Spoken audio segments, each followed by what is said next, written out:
ஆனால் இன்னைக்கு எதிர்க்கட்சி தலைவர் இருக்காரு எடப்பாடி பழனிசாமி பாம்பாட்டி. நான்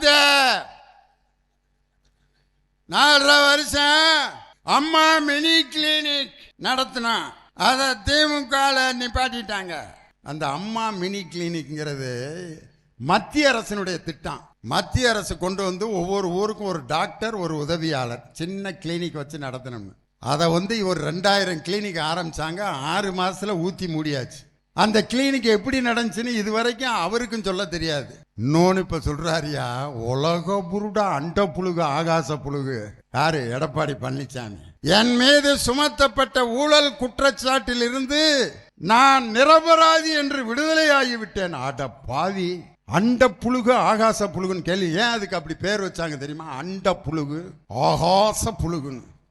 அந்த பேருக்கு என்னென்ன காரணம்? யாருக்காவது காரணம் தெரியுமா? அண்ட புழு ஏன் அந்த பேர் வச்சாங்கன்னா, ஒருத்தன் இந்த உலகங்கிறது எப்படிரா இருக்குன்னா, இந்த என் வீட்டு பெட்டிக்குள்ள தான் இருக்கு அப்படின்னு இருக்கான். என்னடா இந்த அண்டமே உன் வீட்டு பெட்டிக்குள்ள இருக்கா, எப்படிரா அப்படின்னு திறந்து பார்த்தா ஒரு பேப்பர்ல அண்டம்னு எழுதி வச்சிருந்திருக்கான் இந்த பெட்டிக்குள்ள. அதைத்தான் சீனி சக்கரை சித்தப்பா சீட்டில் எழுதி நக்கப்பா நம்பர். அது மாதிரி எடப்பாடி பழனிசாமி இன்னைக்கு நிரபராதின்னு விடுதலை ஆயிட்டேன்னு பொய் சொல்றாரியா. இன்னைக்கு எடப்பாடி பழனிசாமி இந்த நவலூர் குட்டப்பட்டில் கேட்கிறேன், உங்களை விடுதலை செய்து உத்தரவிட்ட அந்த நீதிபதி யார்? எந்த கோர்ட்ல? என்னைக்கு? சொல்லுங்க. நான் திராவிட முன்னேற்ற கழகத்தில் இனிமே மேடையில் பேசுறத நிறுத்திடுறேன். துரோகத்துக்குன்னு ஆஸ்கார் விருது கொடுக்கணும்னா அதை பழனிசாமிக்கு தான் கொடுக்கணும். யாரு? டிடிவி தினகரன். இப்ப அது ரெண்டும் கூட்டணி. இபிஎஸ் டிடிவி தினகரன் என்ன சொன்னார் தெரியுமா? டிடிவி தினகரன் ஒரு 420 கேவலமான வார்த்தை. ஏமாத்துறவங்களையே ஏமாத்துறவனுக்கு பேர் தான் 420. இப்ப 420 துரோகத்தின் மொத்த உருவமும் கூட்டணி சேர்ந்து நாங்கள் அம்மாவின் பிள்ளைகள். ஓபிஎஸ் என்ன ஆட்டுக்குட்டியோட பிள்ளையா அவரு? அம்மா முதலமைச்சரா இல்லாத நேரத்தில் நீ இரியான்னு சொன்ன உண்மையான அம்மாவின் பிள்ளை ஓபிஎஸ் தான். அதுவும் ஒன்றிய பிரதமர் நரேந்திர மோடி இருக்காரு, எல்லா இடத்திலையும் போய் திருக்குறள் சொல்லி சொல்லியே ஓட்டுறாரியா. பொழுதுண்ட பால்பார் பால்பார் மற்றவர் தொழுதுண்ட பென்சல்பார். ஆனா விவசாயிகளுக்கு ஆப்பு வைப்பார் நல்லா. இன்னைக்கு தஞ்சாவூர்ல நெல் கொள்முதல் செய்யாமல் போனதற்கு அந்த ஈரப்பதத்திற்குரிய சதவீதத்தை சரியாக மத்திய அரசு கொடுக்காததான் காரணம். ஆனா மேடையில் பொழுதுண்டு பல்பார் பல்பார் மற்றபார் தொழுதுண்டு பென்சல் பார். அயோத்தியில போய் ஜெய் ஸ்ரீராம் பாரு, ஒரிசால போய் ஜெய் ஜெகநாத் பாரு. ராமர் பாக்குறாரு, இங்க இருந்து அங்க போறதுக்குள்ள ஜெகநாதனா மாறிட்டானே அப்படின்னு. இங்க தமிழ்நாட்டுக்கு வந்தா மருதமலா முருகனுக்கு அரகரா அப்படின்பாரு. முருகன் நாங்க சொல்றோம், எங்க முருகனுக்கு நாங்க போட்டுக்கிறோம் அரகரா. நீ ஒவ்வொரு வீட்லையும் போய் இந்த குடுகுடுப்பக்காரன் அந்த வீட்டுக்கு தகுந்த மாதிரி பேசுவான் பார். அவர்தான் ஒன்றிய பிரதமர் நரேந்திர மோடி. உங்களுடைய பாட்சா வட இந்திய மாநிலங்களில் செல்லலாம், ஆனால் பெரியாரின் மண்ணான இந்த தமிழகத்தில் என்டிஏ கூட்டணி மோடியினுடைய நடிப்பும் பாட்சாவும் பலிக்காது. ஆண்களை விட பெண்கள் தான் அதிக மகிழ்ச்சியாகவும் சுதந்திரமாகவும் இருக்கக்கூடிய ஒரே ஆட்சி நம் தளபதி மு.க. ஸ்டாலின் அவர்களுடைய ஆட்சி. இப்போ இங்கே உட்காந்துருக்காங்க சகோதரர்கள், பெண்களும் உட்காந்துருக்கிறீங்க. யார் கல்யாணம் முடித்தவங்க முடிக்காதவங்கன்னா ஆம்பளையில் ஏதாவது கண்டுபிடிக்க முடியுதா? முகத்தை வச்சு கல்யாணம் முடித்தாலும் முடிக்காதாலும் ஏதாவது அறிகுறி இருக்கா பாருங்க. எல்லாம் ஒரே மாதிரி தான் இருப்பேன். அப்படியே முடித்தாலும் அதே மாதிரி தான் இருக்கேன், முடிச்சு நொந்து நூடுல்ஸ் ஆனாலும் அதே மாதிரி தான் இருக்கேன், நல்லா குடும்பம் நடத்திக்கிட்டு இருக்காலும் அதே மாதிரி தான் இருக்கேன். ஆனால் கல்யாணம் முடிச்ச ஆள்கிட்ட ஒரு அறிகுறி இருக்கும், ஒரு மொழி மட்டும் முழிச்சிட்டு இருப்பேன். அந்த அப்படியே ஏன் அப்படி முழிக்கிற? கல்யாணம் 15 வருஷம் ஆச்சு, அப்புறம் முழிக்காமல் என்ன செய்ய சொல்கிற அப்படிங்கிறேன். அதனால தான் கல்யாணம் முடித்த ஆம்பளைகளுக்கு இங்கிலீஷில் பேமுலி மேன் அப்படின்னு பேர் வச்சுருக்கேன். ஏன் பேமுலி மேன்னா பேமொழி முழிச்சுக்கிட்டு இருக்கிறதுனால தான் பேமுலி மேன். ஆம்பளையெல்லாம் கைதட்டுறாங்க பாரு, எல்லாம் பேமொழி தான் போல இருக்குங்க. ஆனால் நம்ம பெண்களுக்கு அவங்களுடைய முகத்தை பார்த்தாலே கல்யாணம் ஆயிடுச்சா இல்லையான்னு கண்டுபிடிச்சிடலாம். ஏன்னா இங்கே ஒரு பொட்டு வச்சுருப்பாங்க, இந்த கோட்டுக்கு நடுவில் ஒரு பொட்டு வச்சுருப்பாங்க. நான் ஒரு அம்மாட்ட கேட்டேன், எதுக்குக்கா அந்த கோட்டுக்கு நடுவில் பொட்டு வைக்கிறேன்னா, எல்லாம் வைக்கிற ஆளுங்க, அதனால தான் நானே வைக்கிறேன். இது என்ன ஊர் போயிட்ட எல்லாம் கேட்டுக்கிட்டா வைக்க முடியும், கல்யாணம் முடித்தா வச்சுக்கிற வேண்டியதானப்பா அப்படின்னு. கிராமத்தில் ஒரு அக்காவை கட்டி கொடுத்துருந்தேன். அந்த அக்காட்ட கேட்டேன், எதுக்குக்கா பொட்டை எட்டனா அளவுக்கு தண்டி வச்சுருக்க கோட்டில்ன்னு. அதையும் வைக்கலைன்னா ஒரு 5 பேர் சைக்கிள் எடுத்துக்கிட்டு பின்னாடியே அலைகிறேன். இந்த பாடாதி பயல்கிட்ட இருந்து தப்பிக்கிறதுக்கு தான் இந்த பொட்டை பெருசு பெருசாக நான் வச்சுக்கிட்டு தெரியிறேன்னுச்சு. அது வகுத்தறிச்சலை பாருங்க. ஆனால் பெண்கள் ஏன் இந்த கோட்டுக்கு நடுவில் பொட்டு வைக்கிறாங்கன்னா, வலது பக்க வகுடு பிறந்த வீடு, இடது பக்க வகுடு புகுந்த வீடு, இந்த 2 வீட்டுக்கும் மங்களத்தை தருபவள் தமிழ் பெண் என்பதற்காகத்தான் நமது தமிழ் பெண்கள் அந்த கோட்டுக்கு நடுவில் பொட்டு வைக்கிறாங்க. அதில் கோயில்லாம் கொஞ்சம் குங்குமம் கொடுத்தா வாங்கி இங்கே கொஞ்சம் வச்சுக்கிடுவாங்க, இங்கே கொஞ்சம் வச்சு அந்த செவுத்து பக்கம் திரும்பி தாலி கொடியை வெளியே எடுத்து அதில் ஒட்ட வைப்பாங்க. நான் ஒரு அக்காட்ட கேட்டேன், எதுக்குக்கா அதில் அப்படி குங்குமம் வைக்கிறேன்? அதில் அவங்க இருக்காங்கல்ல, யார் அவங்க வீட்டுக்காரர் இருக்காரான் அந்த மஞ்சள் கயிற்றுல, அவன் தண்டி இருக்கான், புளிமூட்டை ராமசாமி மாதிரி. ஒரு ஆட்டோவில் உக்காந்தா ஆட்டோ முழுதும் இருக்கான். அவன் அந்த மஞ்சள் கயிற்றுல இருக்கான்னு நம்பி பொட்டு வச்சு கண்ணில் ஒத்திக்குது பாருங்க. இதை நான் எதுக்காக சொல்கிறேன்னா, எது பெண்களிடம் ஒப்படைக்கப்பட்டிருக்கிறதோ அதை அவர்கள் பத்திரமாக வைத்திருப்பார்கள் என்பதற்கு இதுதான் எடுத்துக்காட்டு. தாலி மட்டும் ஆம்பளைகளுக்கு கட்டுற மாதிரி ஒரு சிஸ்டம் மாறி இருந்தா ஒருத்தங்கழுத்தில் 1 கிராம் இருக்கும்னு நினைக்கிறீங்க? 1/2 கிராம், 1/2 கிராம் இருந்தால் கூட மாப்பிள்ளை கட்டிங்க்கு சரியாக இருக்கும்ல? இல்லை மாப்பிள்ள ஆஃபே வாங்கலாம்டா, தங்கம் விலை எவ்வளவுன்னு நினைக்கிற நீ அப்படின்ட்டு 2 ஃபுல்லு வாங்கலாம்டா 1/2 கிராமுக்குன்ட்டு வாங்கி இழுத்துட்டு அந்த மஞ்சள் கயிறை போதையில் அத்தறிஞ்சிட்டு போயிடுவேன். இதை கழுத்தில் வேற தொங்க வச்சுக்கிட்டு இவ்வளோ கட்டினதே பெருசு, இதில் இந்த கழுத்தில் கயிறு வேறையாம. அதே மாதிரி வயிற்றுல மாசமாகி பிள்ளையை பெறக்கூடிய அந்த பொறுப்பும் பெண்கள்கிட்ட தான் கொடுத்துருக்காங்க. ஆம்பளைகள்கிட்ட மட்டும் அந்த பொறுப்பு கொடுத்துருந்தா அவன் கேரக்டருக்கு ஒரு 3 மாதமாக அது சமந்திருப்பான்னு நினைக்கிறீங்க? இங்கே வார ஒரு அம்மா சிரிக்கிற சிரிப்பு என் காதெல்லாம் அப்படியே இங்கே வருது. ரொம்ப நாள் ஆச்சு போல இருக்கு நவலூர் கூட்டப்பட்டில் இருக்க பெண்கள்லாம் சிரிச்சு. ஆம்பளைய பார்த்தீங்கன்னா ஒரு 6 மாதத்துலேயே டாக்டரை கூப்பிட்டு இதை அறுத்து விடியா, நம்மளால் இதெல்லாம் தூக்கிட்டு தெரிய முடியாது, எனக்கு பிள்ளையே வேணாம், நம்மளால் இதை தூக்கிட்டு தெரிய முடியாது, பிறண்டு படுக்க முடியல, திங்க விட மாட்டேங்கிறாங்க, இதெல்லாம் என்ன ஒரு பொழப்பான்றான். ஆனால் என் சகோதரிகள் தான் தாலி கொடியாக இருந்தாலும் பத்திரமா வச்சுருக்காங்க. அவங்க கொடுக்கப்பட்ட அந்த பிள்ளை பெறும் பொறுப்பை கூட பொறுமையாக சுமந்து பெறுவதால் தான், என் தாய் என்னை பொறுமையாக பெற்றெடுத்ததால் தான் திண்டுக்கல் லியோனி இந்த நவலூர் குட்டப்பட்டில் இத்தனை ஆயிரம் மக்கள் முன்னால் நான் பேசிக்கிட்டு இருக்கேன். நீங்கள்லாம் கைதட்டுறீங்கன்னா என் தாய் அதை பொறுமையாக சுமந்து என்னை பெற்ற காரணத்தினால தான். அதனால தான் எதை கொடுத்தாலும் பெண்கள் பொறுப்பாக பத்திரமாக வைத்திருப்பார்கள் அப்படின்னு சொல்லி தான் ரேஷன் கார்டில் ஆம்பளைய பேர் மேலே இருந்தாலும் மகளிர் உரிமை தொகை என்ற 1000 ரூபாயை பெண்களிடம் தலைவர் கொடுத்ததற்கு காரணம், அவர்களிடம் கொடுத்தால்தான் அதை குடும்பத்திற்காக பயன்படுத்துவார்கள், பத்திரமாக அதை வைத்திருப்பார்கள். ஆம்பளைகிட்ட கொடுத்துருந்தா என்ன ஆயிருக்கேன்? தாலி கொடி மாதிரி தான். 1000 ரூபாய் பாக்கெட்டில் இது பேங்க்கில் ஏறினோடனே ஏடிஎம்மில் எடுத்துருவேன். நான் மாப்பிள்ள 1000 ரூபாயா சனிக்கிழமை அன்னைக்கு, அதுக்கு என்னடா செய்ய சொல்கிறேன்? 1000 ரூபா இருக்குல்லடா, 500 ரூபாய்க்கு அரிசி பருப்பு வாங்கிக்க, 500 ரூபாய்க்கு நம்ம 2 பேரும் சந்தோஷமாக இருப்போம்ட்டு ஆஃபை வாங்குவாங்க. இங்கிலீஷில் பேசுவேன், ஹிந்தியில் பேசுவேன், மேட்ரு முடிஞ்சிடும். 2 பேரும் சாக்கடையில் கிடப்பேன். 1000 ரூபாய் முடிஞ்சிடும். குடும்பம் கஞ்சி இல்லாமல் பட்னி தான்.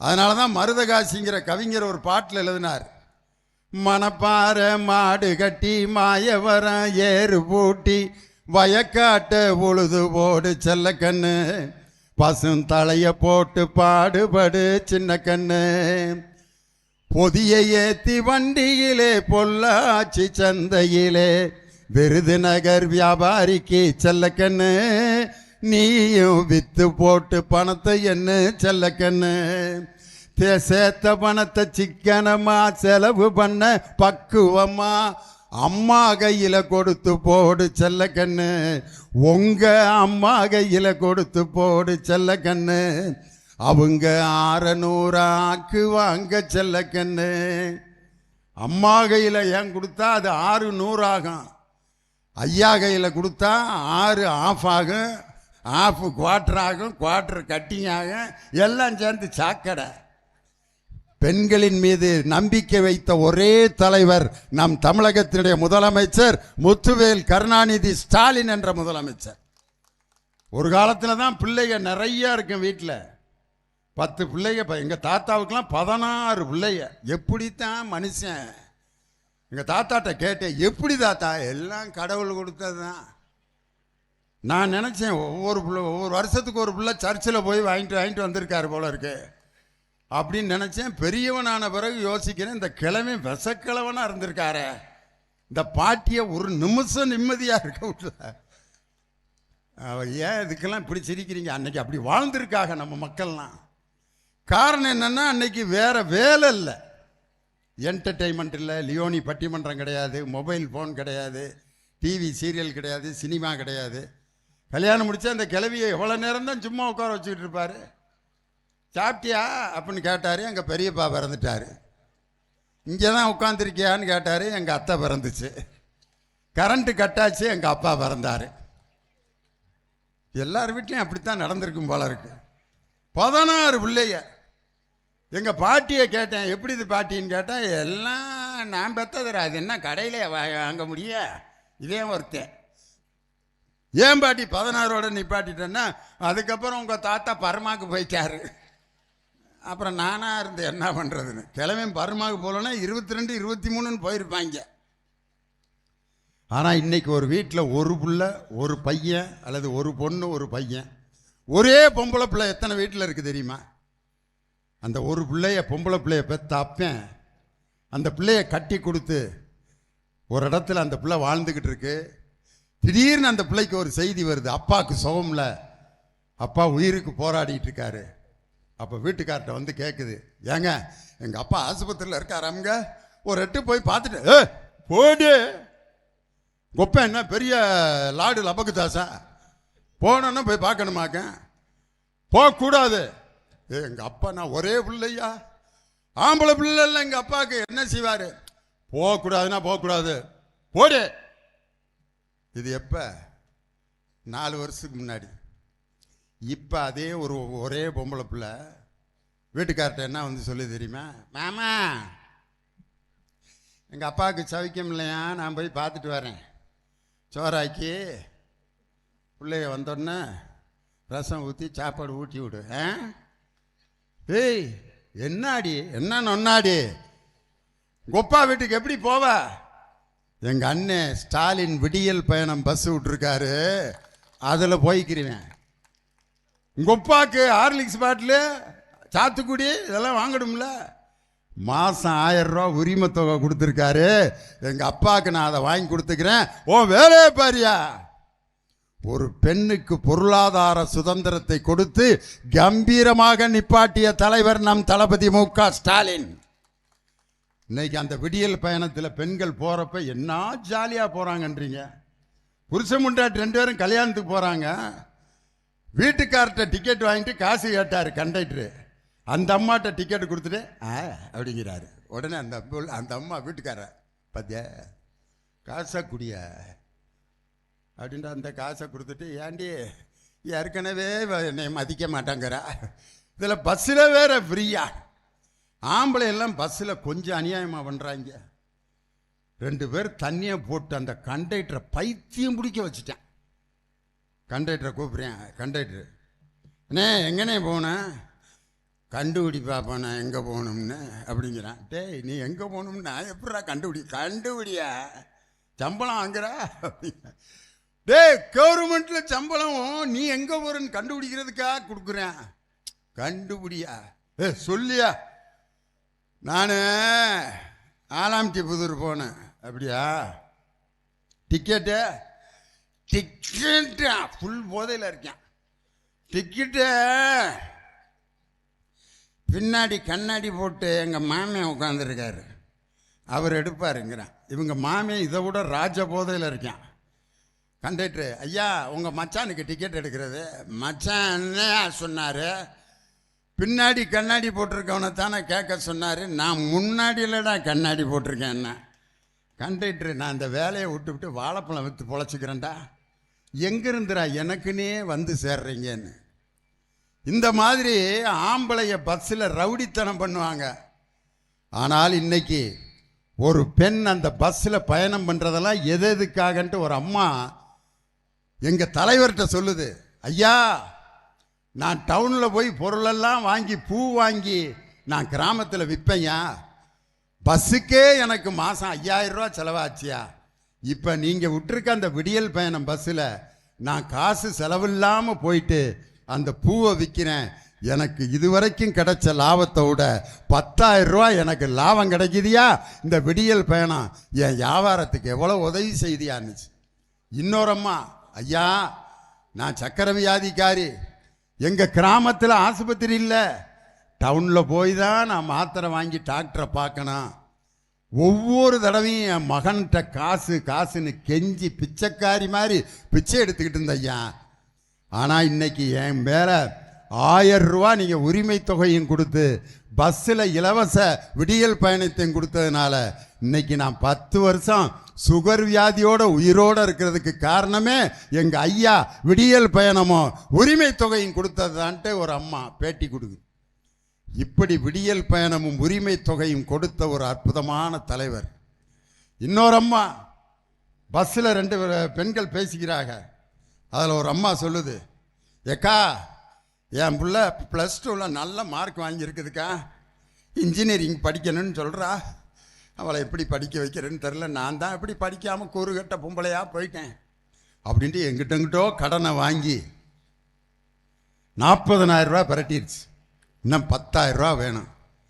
நேராக கோயிலுக்கு போகுது, சாமி சிலையை பார்க்குது. சாமி ஐயா என் மகளை இன்ஜினியரிங் காலேஜில் சேர்க்கணுமியா, 40,000 ரூபா பிரட்டிட்டேன், இன்னும் ஒரு 10,000 ரூபா கைமாத்து இருந்து கொடுத்தீங்கன்னா. யார்கிட்ட கேட்குது? சாமிக்கிட்ட.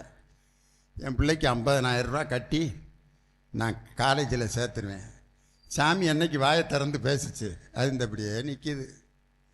ஆனால் அந்த அம்மாவுக்கு சாமி என்ன சொல்கிற மாதிரி காதில் விழுகுதுன்னா, என் வகுத்தரிச்ச உனக்கு தெரியாதுப்பா, என் முன்னாடி தான் உண்டியல் வச்சுருக்காங்க, என் முன்னாடி தான் காசெல்லாம் போடுறானுங்க, என் கையில் ஒரு பைசா இது வரைக்கும் ஒரு ரூபாயை கொடுத்ததில்லை, என் முன்னாடி தான் உண்டியலை ஓப்பன் பண்ணுறானுங்க, என் முன்னாடி தான் என்றானுங்க, என் கையில் ஒருத்தன் கூட இது வரைக்கும் 5 ரூபா கொடுத்துட்டு போனதில்லை, எடுத்துகிட்டு போயிடுறாங்க, எனக்கிட்ட போய் 10,000 ரூபா கேட்குறிய, நான் எங்கே போவேன்னொன்னே அந்த அம்மா சொல்லுது, உன் பொழப்பும் இப்படித்தான் பிச்சைக்கார பொழப்பாக இருக்கா அப்படின்னு சொல்லிட்டு வெளியில் வருது.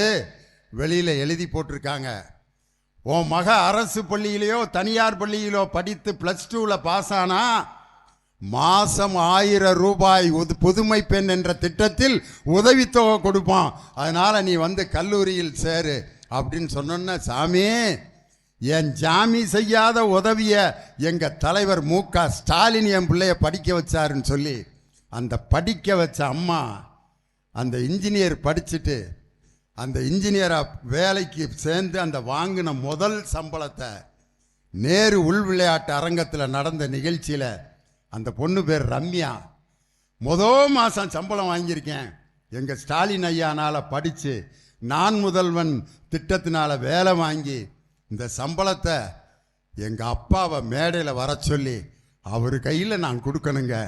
ஒரு பொம்பளை பிள்ளை கையில் ஒரு அப்பா சம்பளம் வாங்கிறது மாதிரி ஒரு சந்தோஷம் உலகத்தில் வேற எந்த அப்பாவுக்கும் கிடைக்கணும், எங்கள் அப்பாவை மேடைக்கு வர சொல்லுங்கன்னொன்னே அந்த அப்பா மேடையில் வந்து சம்பளத்தை இப்படி கையை நீட்டினார்.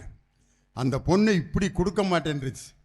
எங்கள் அப்பா கை எப்பயும் கீழே இருக்கக்கூடாது, பிச்சை எடுக்கிற மாதிரி இருக்கும், நான் சம்பள கவரை வச்சுக்கிறேன், நீங்கள் அதிலிருந்து மேலேருந்து இப்படி எடுத்துக்குங்கப்பா அப்படின்னு சொல்லி தன் தந்தைக்கு பெருமை சேர்த்த அந்த ரம்யா என்ற பெண்ணுக்கு புதுமை பெண் திட்டத்தை தந்த ஒரே முதலமைச்சர் நம் முத்துவேல் கருணாநிதி ஸ்டாலின் என்ற முதலமைச்சர்.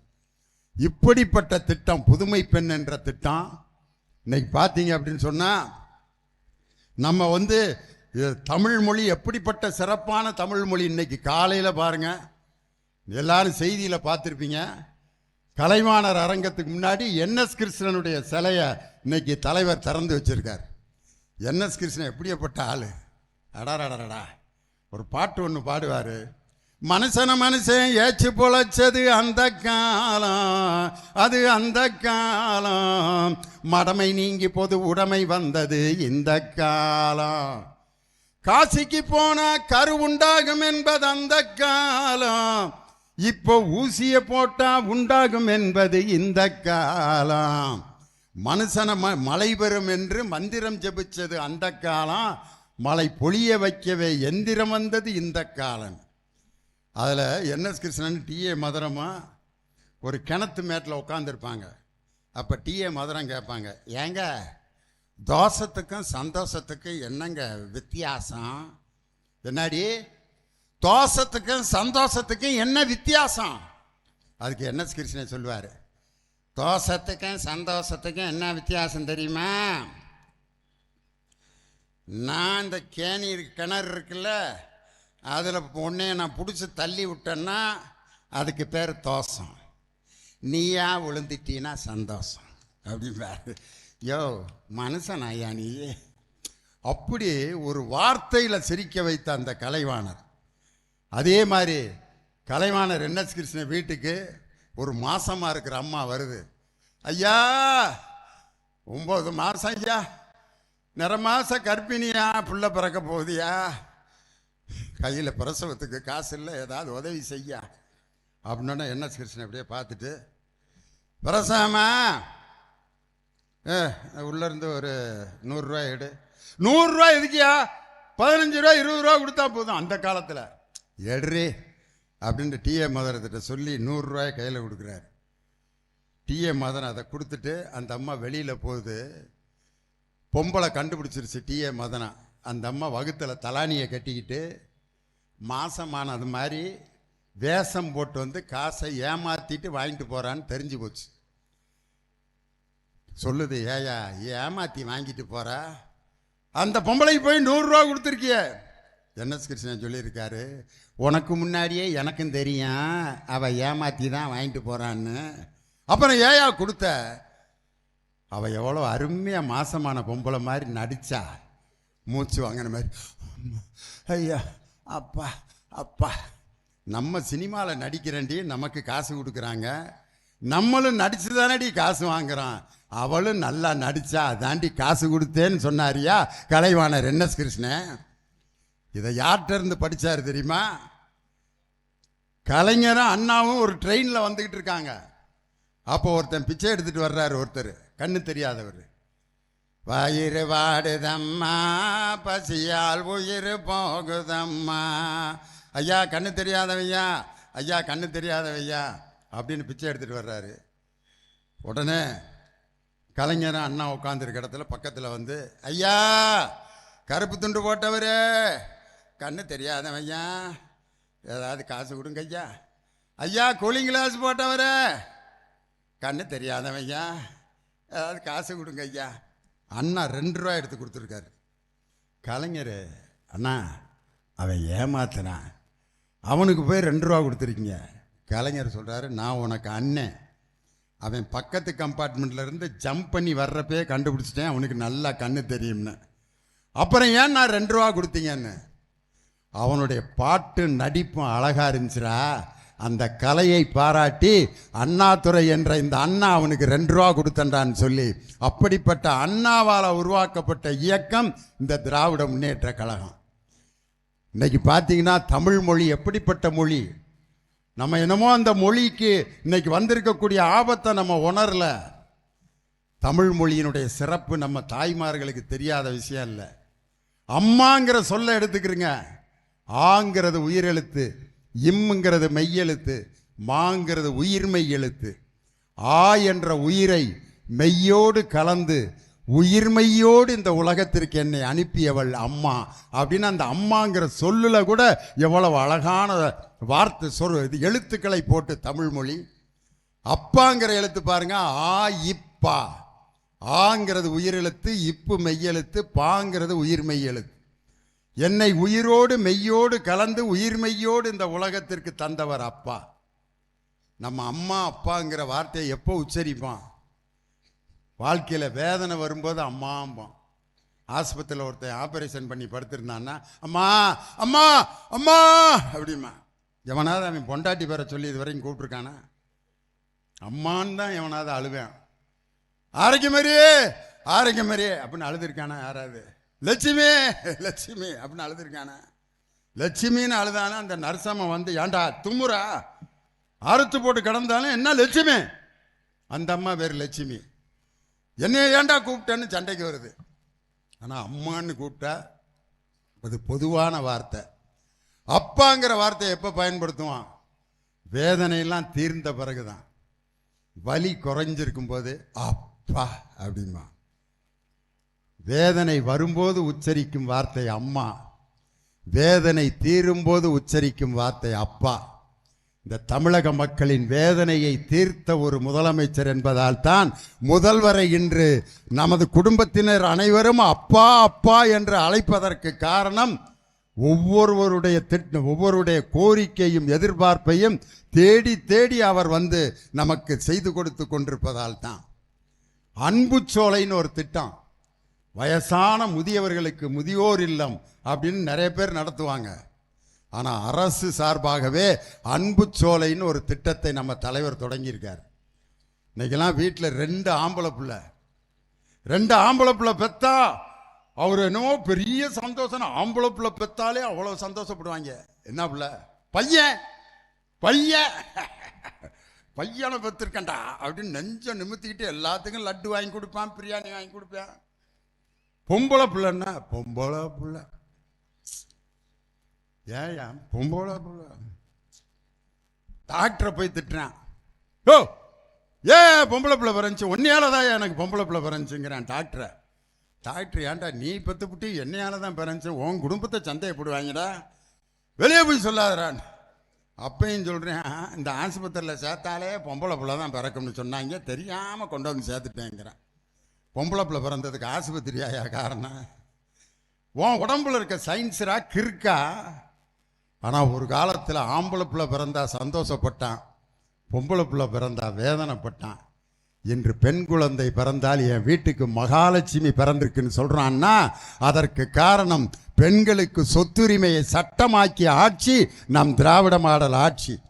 பத்திரப்பதிவில் பெண்கள் பேரில் பத்திரம் பதிஞ்சா 1% தள்ளுபடி கொடுத்து மனைவி பேரில் எல்லாரும் பத்திரம் பதிங்கடா.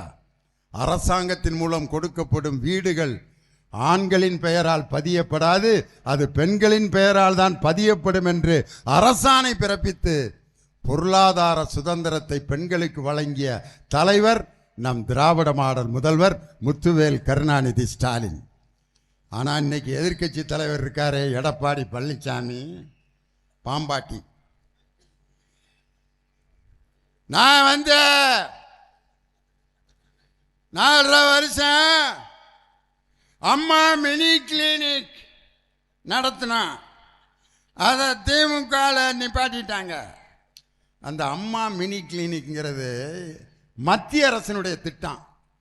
மத்திய அரசு கொண்டு வந்து ஒவ்வொரு ஊருக்கும் ஒரு டாக்டர் ஒரு உதவியாளர் சின்ன கிளினிக் வச்சு நடத்தணும்னு.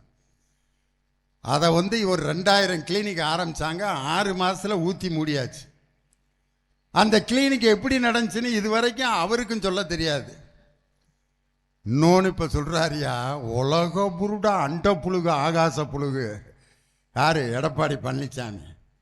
என் மீது சுமத்தப்பட்ட ஊழல் குற்றச்சாட்டிலிருந்து நான் நிரபராதி என்று விடுதலை ஆகிவிட்டேன். ஆட பாவி, அண்ட புழுகு ஆகாச புழுகுன்னு கேள்வி. ஏன் அதுக்கு அப்படி பேர் வச்சாங்க தெரியுமா? அண்ட புழுகு ஆகாச புழுகுன்னு. அந்த பேருக்கு என்னென்ன காரணம்? யாருக்காவது காரணம் தெரியுமா? அண்ட புழு ஏன் இந்த பேர் வச்சாங்கன்னா, ஒருத்தன் இந்த உலகங்கிறது எப்படிரா இருக்குன்னா, இந்த என் வீட்டு பெட்டிக்குள்ளே தான் இருக்கு அப்படின்னு இருக்கான். என்னடா இந்த அண்டமே உன் வீட்டு பெட்டிக்குள்ளே இருக்கா, எப்படிரா அப்படின்னு திறந்து பார்த்தா ஒரு பேப்பரில் அண்டம்னு எழுதி வச்சுருந்துருக்கான். இந்த பெட்டிக்குள்ள அதைத்தான் சீனி சக்கரை சித்தப்பா சீட்டில் எழுதி நக்கப்பான்னாம்பார். அது மாதிரி எடப்பாடி பழனிசாமி இன்னைக்கு நிரபராதின்னு விடுதலை ஆயிட்டேன்னு பொய் சொல்றாரியா? இன்னைக்கு எடப்பாடி பழனிசாமி இந்த நவலூர் குட்டப்பட்டில் கேட்குறேன், உங்களை விடுதலை செய்து உத்தரவிட்ட அந்த நீதிபதி யார்? எந்த கோர்ட்டில்? என்னைக்கு? சொல்லுங்க. நான் திராவிட முன்னேற்ற கழகத்தில் இனிமே மேடையில் பேசுறத நிறுத்திடுறேன். ஒரு மனுஷன் பொய் சொல்றதுக்கு ஒரு அளவு வேணாமா ஐயா? இன்னும் கொஞ்ச நாள் கழிச்சு அடுத்த பொய் சொல்லுவார். அவர் இந்த முதலமைச்சர் பதவிக்கு எப்படி வந்தார்னு டிவியில் எல்லாம் பார்த்துருப்பீங்க. அண்ணே வைரமணி அண்ணன் உட்காந்துருக்க மாதிரி யார் சசிகலாமா அந்த இடத்துல சொல்கிறேன், சும்மா அவர் அப்படி நினச்சிடாதீங்க, அவர் தங்கமானவர். வைரமணி அண்ணன் உட்காந்துருக்க இடத்துல சசிகலா, இங்கிட்டு பார்த்தீங்கன்னா திண்டுக்கல் சீனிவாசன், நம்ம எம்எல்ஏ உட்காந்துருக்க இடத்துல ஓ பன்னீர்செல்வம். திடீர்னு திண்டுக்கல் சீனிவாசன் வேட்டியை யாரோ பிடிச்சி இழுக்கிற மாதிரி முணுன்னு இருக்கு. யாரா அப்படின்னு பார்த்தா அண்ணன் போயிட்டு இருக்காரு. சேருக்கும் வேட்டிக்கு நடுவில் ஜிங்கிரி சிக்கா ஜிங், அதுக்கு ஒரு மியூசிக் போடுவாங்க பாரு, அப்படின்ட்டு அப்படியே ஊர்ந்து போவார். அதுக்கு அடுத்து ஓபிஎஸை தாண்டி சசிகலா அம்மா காலை போய் பிடிச்சி கவ்வி பிடிச்சி எந்திரிச்சோன்னா அந்த அம்மா எடப்பாடி பழனிசாமி என்ற சகோதரன் அருமையான தொண்டன் அப்படின்னு தோள்பட்டையில் கை வச்சிச்சு. இவர்